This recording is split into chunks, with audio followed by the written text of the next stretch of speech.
Estamos con Santos Ruesga, catedrático de Economía Aplicada y uno de los expertos de la comisión que ha tratado el factor de sostenibilidad para el sistema de pensiones. Precisamente el único de los expertos que ha votado en contra de este informe.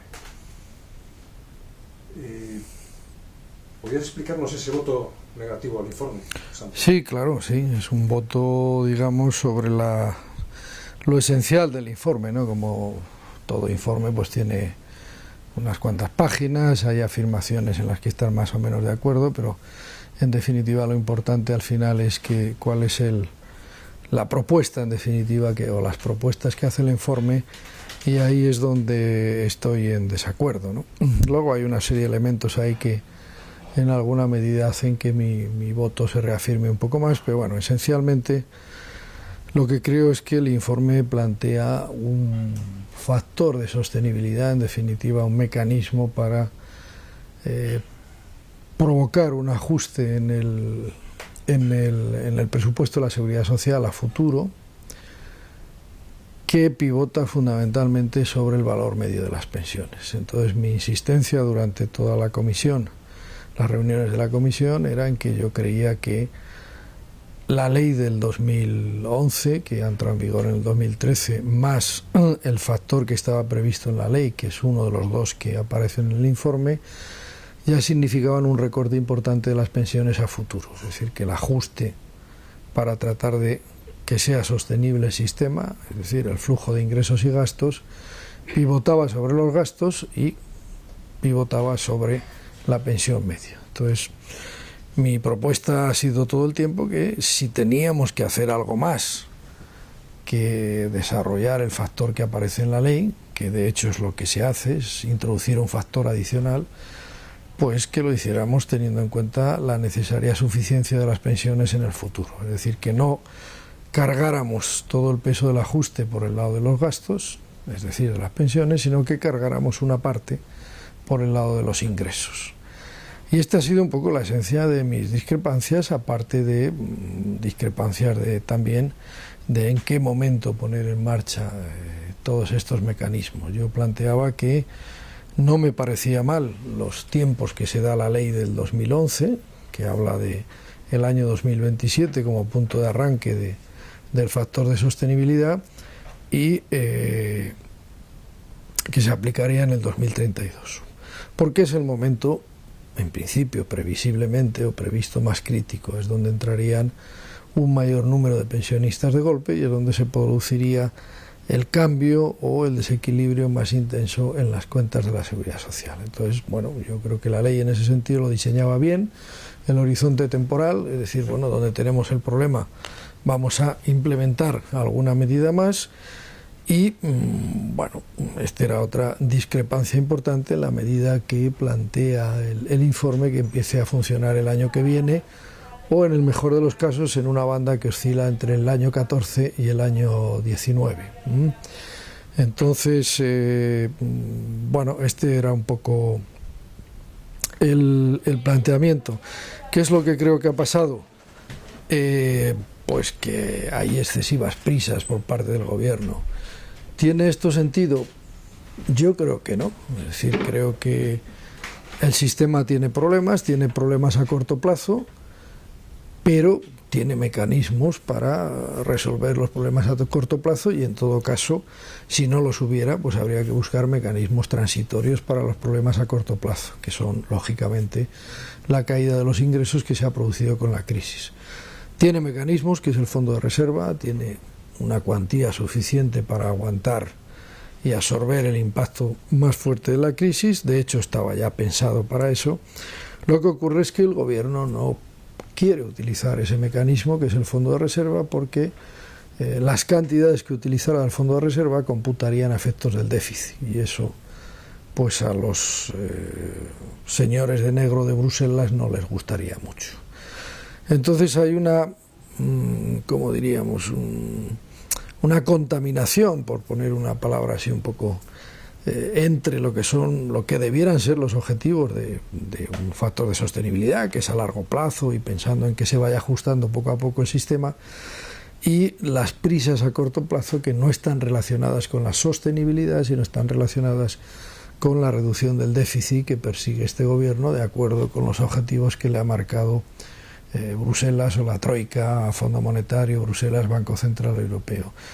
Yo creo que no debiéramos haber entrado ahí. Este es un problema del gobierno, que lo resuelva como le parezca oportuno, pero no debiéramos haber entrado, primero porque no está en el mandato de la ley y segundo porque además yo creo que no hay que cargar sobre pensiones el ajuste del déficit de manera más o menos inmediata, ¿no? Entonces esto en grandes líneas, con algunos elementos más o matices más, es un poco el centro de mi discrepancia con el informe que ha hecho el comité de expertos, que ha aprobado la mayoría del comité de expertos.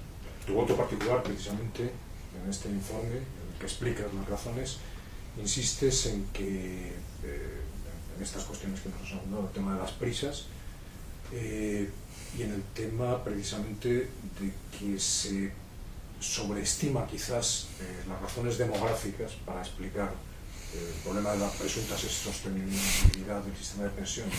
Hablas de que también hay un efecto evidente de las políticas económicas, del marco de políticas económicas. Claro, claro.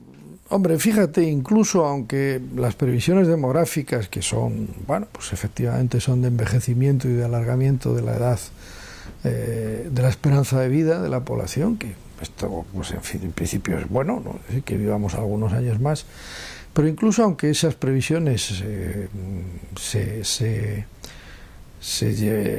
materializaran, no veo la razón de las prisas. Es decir, está bien hacerlo frente, está bien discutirlo, está bien plantearse, pero yo creo que hay que plantearlo con dos pilares. Uno es, ya lo hemos introducido, que es la reducción de la pensión media, pero el otro es que hay que, bueno, asegurar una cierta pensión y ya trasladar el resto del ajuste que haga falta desde mi punto de vista, a los activos, es decir, a ingresos fiscales o más cotizaciones, es decir, más ingresos. Ya hemos hecho un ajuste muy fuerte con la ley y sus derivadas, reduciendo pensiones a futuro. Bueno, yo creo que en una sociedad como la que yo creo que es razonable, debemos intentar que aquellas partes de la sociedad que son más débiles, más vulnerables, gocen del apoyo, de la solidaridad del resto. ¿Cómo se materializa eso? Bueno, pues que los que estamos trabajando pagamos un poco más por alguna vía, bien vía impuestos, bien vía cotizaciones. Esto es otra discusión aparte, para que, bueno, en el futuro, poco a poco, el monto de ingresos que van a pagar a pensiones suban un poco. Esto lo hemos hecho con otras cosas, es decir, lo hemos hecho con sanidad en su día, cuando pasamos a una sanidad universal. Lo hemos hecho también con las pensiones en los últimos años. Poco a poco se ha ido incrementando las transferencias del Estado a la Seguridad Social para pagar pensiones. En este momento estamos en un 1 y pico % del Producto Interior Bruto. Entonces creo que ese es el camino hacia el futuro y que en función de eso, pues una parte de la reforma debiera pivotar en esa filosofía de cargar sobre más ingresos, parte del ajuste. Y esto es lo que la filosofía y los contenidos concretos, que es el segundo factor fundamentalmente, el que llaman factor de revalorización anual, no contemplan. Contemplan seguir insistiendo en la vía de reducir las pensiones, que incluso en el propio informe, aunque en algún momento se dice que se podrán revalorizar, incluso mantener su valor, pero sin embargo tasativamente lo dice de manera muy clara, entre otras cosas porque alguno de los miembros presionó para que se pusiera explícitamente que la tasa de sustitución de las pensiones caerá significativamente. ¿Eso cómo se come? Bueno, pues podría ser que si se producen determinadas circunstancias económicas las pensiones no caigan en términos reales, es decir, que si estamos en 800 y pico euros de pensión media, dentro de 50 años puede haber 800 y pico euros en términos reales de pensión media. La diferencia es que los salarios y el resto de las rentas habrán crecido en términos reales y la pensión estará más o menos igual. Es decir, si ahora la relación entre pensión media y salario medio es de 0,45, 0,46, es decir, la pensión media es un 45% del salario medio, pues con la aplicación de estos factores, probablemente en 45 años, esa relación habrá caído sustancialmente. Es difícil de estimar, pero las tendencias que incluso recoge el propio informe te indican que esa relación va a caer. Podrán seguir ganando en términos reales 900 euros al mes, pero respecto a los salarios, en vez de ser un 45%, es decir, el salario medio está en torno a los 2.000, un poco menos, pues habrá pasado un 30%, quizá incluso algo menos. Entonces, este es el problema de futuro, que vamos a abrir una brecha entre la renta de los jubilados y el resto de las rentas. Problemas adicionales. Bueno, si esto es así y no se corrige, intentando que la pensión media se acerque un poco más, o por lo menos se mantenga en los parámetros actuales con respecto a los salarios, o parámetros un poco menos, pero que no se deprima demasiado, pues ahí probablemente se irán produciendo dos efectos encadenados. Uno, que una parte, no toda, porque no toda podrá, de la población, de los trabajadores, decidirán hacer un fondo de pensiones privado, bueno, pensando que al pasar de activo a pensionista les va a caer sustancialmente su renta. Entonces, bueno, pues decidirán, bueno, pues yo voy a ahorrar a lo largo de mi vida y tengo una pensión complementaria. Claro, eso no está al alcance de todos los trabajadores españoles. Como sabemos, tenemos una dispersión de la renta importante, incluso dentro de los trabajadores asalariados, que se está agrandando, es decir, que tenemos rentas que de manera permanente a lo largo casi de toda su vida laboral no superan los 600, 700 euros, y no es una pequeña cuantía en este momento. Quiere decir que eso es materialmente imposible que ahorren para un fondo de pensiones. Esos y muchos más, ¿no?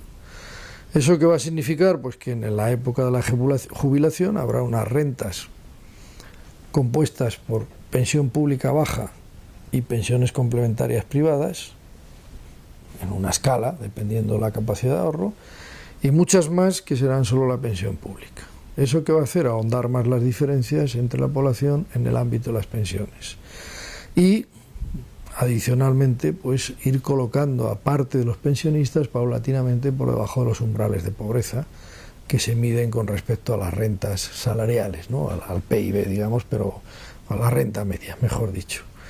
Conclusión, bueno, esta es una hipótesis que con los datos, con las tendencias que se apuntan en este tipo de factores de sostenibilidad aplicados al cálculo de la pensión inicial y a la revalorización de las pensiones, pues es bastante susceptible de que desgraciadamente ocurra. Es decir, una parte que irá complementando mejor, dependiendo de la capacidad de ahorro, su pensión pública, que va en descenso en términos de renta equivalente a los salarios, y otra parte que no podrá complementar o complementará muy poquito, y se irá un poco abriendo la brecha de rentas en el ámbito de las personas jubiladas, que efectivamente, pues en principio, si no cambian las tendencias demográficas de manera muy rápida, cosa poco previsible, van a aumentar mucho. Es decir, estamos en un volumen de 9 millones, 8 millones de pensionistas, y podemos llegar,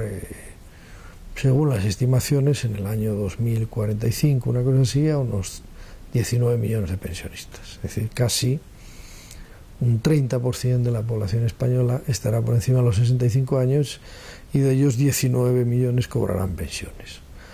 Bueno, el escenario no es excesivamente halagüeño, salvo que decidamos que queremos tener a los pensionistas con unas pensiones un poco más decentes, y no hay más camino que el resto aportemos un poco más, ¿no?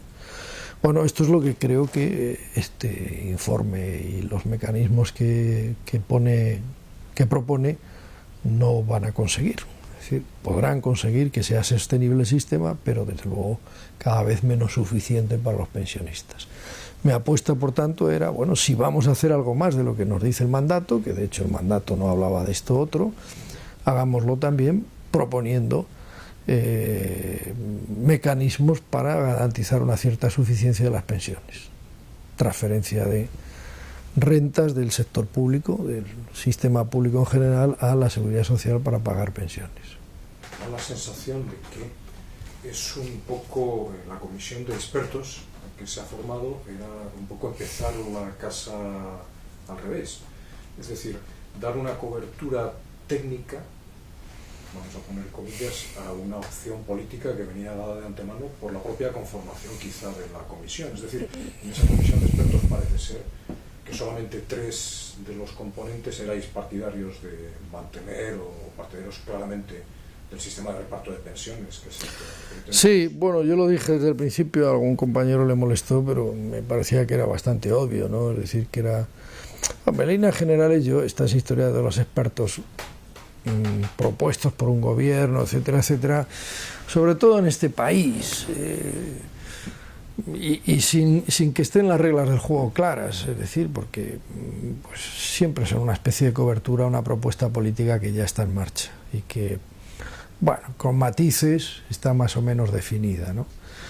Entonces, yo lo dije desde el principio, que me daba esa impresión, es decir, que el gobierno tenía claro que iba a hacer un ajuste de pensiones y que lo iba a hacer sobre todo a corto plazo, porque le apuraba mucho los compromisos con Bruselas en materia de déficit, y que pues nos utilizaba como una cierta pantalla para revestir eso de una cierta aureola científica. Hombre, yo creo que unos expertos, si están los objetivos claros, pues trabajar en función de esos objetivos y decir, mira, ya, oiga, yo hago esto. Pero claro, hay un proceso, al menos desde mi punto de vista, una cierta confusión. Es decir, el objetivo inicial era aplíquenme lo que dice la ley, y a los 2 días de estar reunidos, pues el propio gobierno saca un documento que va bastante más allá de lo que dice la ley, y la propia mayoría de la comisión va apoyando un informe, un preinforme, donde se va bastante más allá de lo que dice la ley, que es este segundo factor de sostenibilidad, que es el que va a tener más efectos de ajuste a corto plazo, porque se aplica a las pensiones existentes, no solo a las nuevas. Entonces, claro, al final, pues piensas un poco, hombre, esto estaba más o menos estructurado, más o menos pensado, y lo que se trataba es de que unos señores muy sesudos y muy expertos en la materia pues dieran una cobertura con unas fórmulas y un aparato instrumental ya más o menos definido a lo que era un objetivo que parecía casi desde el principio era un poco el que informaba todo el trabajo de esa comisión, de ese comité, que era el introducir unos instrumentos que permitieran reducir las pensiones, ¿no? Entonces, en ese sentido, pues bueno, estás un poco ahí vistiéndole el muñeco al gobierno de turno, ¿no? Es mi sensación, y supongo que al final pues se ratificará con la ley que saque el gobierno, que obviamente la va a poner en vigor a partir del 1 de enero del 2014, porque tiene urgencia en conseguir reducciones del gasto público, y en este caso reducciones del gasto público en pensiones, ¿no? ¿Qué perspectivas de cambio ves tú? Has participado recientemente, esta mañana había una información sobre una encuesta en la que han participado altos directivos. Los propios empresarios parece que están detectando, o muchos empresarios están detectando o están pidiendo algún giro en esas políticas económicas que no están. Sí, pero vamos a ver, sí, es cierto, porque es obvio, es decir, llevamos 5 años de recesión y no se atisban salidas del túnel claras. O sea, quiero decirte que los propios empresarios, sobre todo empresarios de cierta envergadura, son conscientes que la posibilidad de activar la demanda externa es muy limitada. Es decir, es verdad que ha habido un cierto esfuerzo de una parte muy pequeña de nuestro tejido empresarial por mantener la cuota de exportaciones, pero eso no nos soluciona gran cosa. Es decir, las exportaciones han crecido y han mantenido, bueno, se ha caído un poco la cuota de exportaciones mundiales, hemos mejorado la balanza de pagos, pero no por un proceso de saneamiento y mejora de la competitividad, sino porque se han caído las importaciones. Pues se ha caído la demanda interna y se han caído las importaciones. Eso quiere decir, bueno, pues que por ese lado las mejoras pueden ser muy lentas, y desde luego es dudoso que se consoliden cuando se produzca la recuperación si no hay un cambio profundo del sistema productivo y del funcionamiento del sistema económico español. Es decir, cuando se produzca la reactivación, si se produce en los términos que se ha producido en ciclos anteriores, pues aumentará la demanda de consumo, aumentarán las importaciones y volveremos a estar en un déficit de balanza de pagos importante, ¿no? Bueno, en ese sentido yo creo que hay un sector del empresariado pues que es consciente que es consciente de que no circula el crédito y que es imposible que un tejido empresarial funcione sin crédito, en fin, que se van dando cuenta de que efectivamente, claro, después de toda una serie de reformas que afectan fundamentalmente al trabajo, esto sigue igual. Es decir, porque en el mejor de los casos, desde luego las reformas que afectan al trabajo no tienen un efecto a corto plazo. Esto en el mejor de los casos. Veremos si tienen algún efecto positivo en el largo plazo, pero desde luego en el corto no. Entonces, una vez que has hecho una serie de reformas, aparentemente buscando la salida de la crisis y que esto sigue estando ahí apalancado y sin moverse, ¿qué queda? El segundo elemento que me preocupa de esa encuesta a la que te refieres tú, que creo que hizo una consultora entre ejecutivos y que me llamaron de algún periódico, es que hay como una, ¿cómo diría yo?, como una contemplación o un mirarse el ombligo por parte de ese sector de ejecutivos. Si yo no entendí mal lo que me comentaron, porque no leí el informe, pero me lo comentaron unos periodistas para hablar de ello, hay las expectativas que tienen los empresarios de mejorar la competitividad de la economía española es básicamente a base de seguir con reducciones salariales. Desde luego, si eso es el camino, mal vamos como país. Y esto es lo que parece que decían los empresarios como prioridad. Es decir, seguir con la devaluación salarial, seguir con reducciones salariales de costes laborales, etcétera. Si ese es el camino para mejorar la competitividad, mal vamos, claro, acabaremos compitiendo con Marruecos, con todos los respetos a los ciudadanos marroquíes, ¿no? Pero bueno, no es solo un problema de un gobierno que desenfoca la política económica y desatiende las necesidades de crecimiento por una obsesión absoluta de mejorar el déficit, a pesar de que es consciente de que por ahí no va, con un gobierno que no reacciona frente a las presiones externas en esta dirección, sino que se mantiene totalmente contemplativo, ¿no? Vamos, contemplativo y dócil ante ese tipo de presiones, ¿no?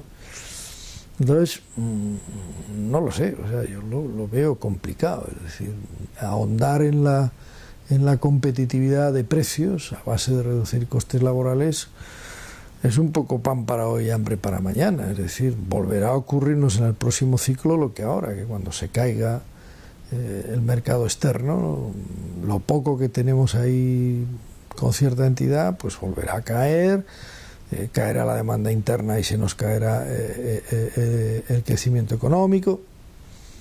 Hay que hacer otras cosas.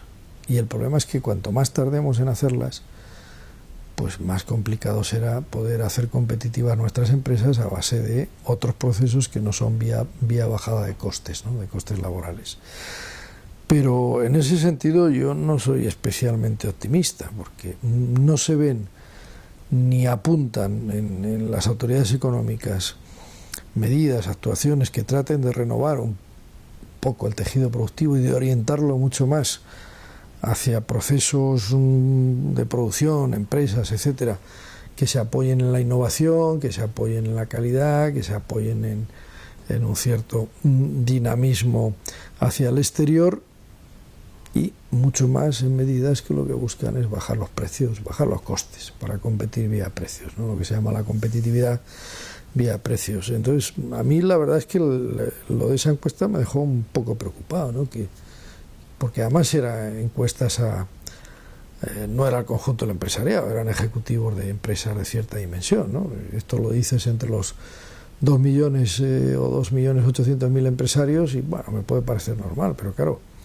gente que tiene en sus manos empresas que tienen un cierto potencial de competir y que sigan creyendo que hay que seguir insistiendo y que no ven otra salida que seguir insistiendo en la devaluación salarial, en la devaluación de costes salariales, me preocupa, porque en definitiva está en sus manos abrir otros escenarios, una parte en sus manos y otra parte en el gobierno de turno, ¿no? Pero en sus manos es una parte importante de las decisiones para abrir otras estrategias de crecimiento, de transformación del tejido productivo, de transformación de las empresas, etcétera, ¿no?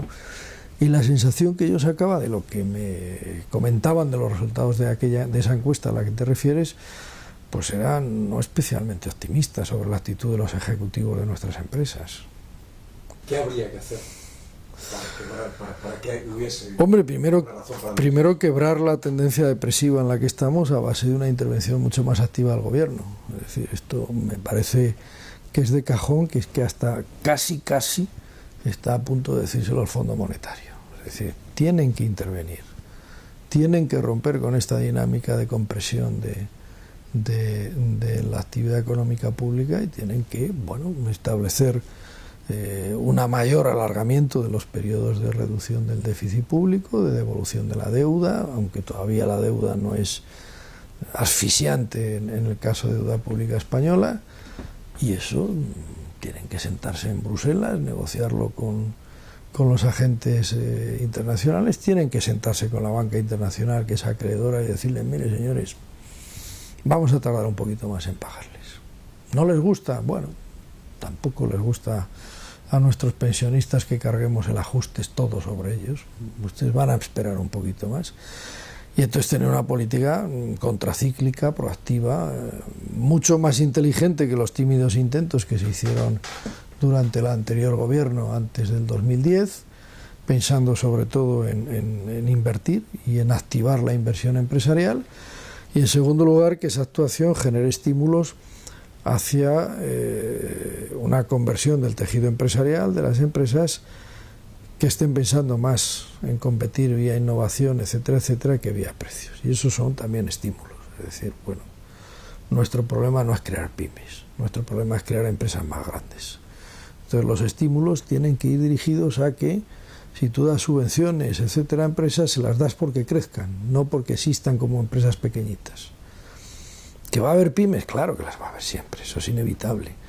Pero el estímulo, o mejor dicho, la filosofía de las pymes, y a las que tenemos que estimular, es hacia el crecimiento, a tener empresas de mayor tamaño, más sólidas, acuerdos entre empresas dentro de sectores para generar tecnología conjunta que les pueda permitir avanzar en su capacidad competitiva.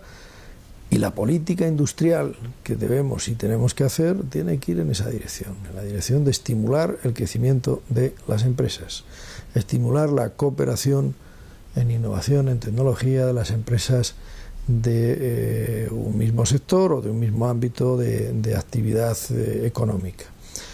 Bueno, por ahí vamos, es decir, hay que moverse más, el presupuesto público tiene que ser más proactivo, tiene que orientarse hacia la inversión y tiene que ser una inversión que genere estímulos positivos en materia de innovación. Ya sé que esto es muy genérico, pero así es como se diseñan las políticas, a partir de unas ideas claras de qué es lo que quieres hacer, y a partir de ahí empiezas a generar estímulos económicos, fiscales, etcétera, etcétera, en esa dirección. Yo creo que es por ahí donde hay que cambiar el chip totalmente de la política económica que se ha venido haciendo hasta ahora.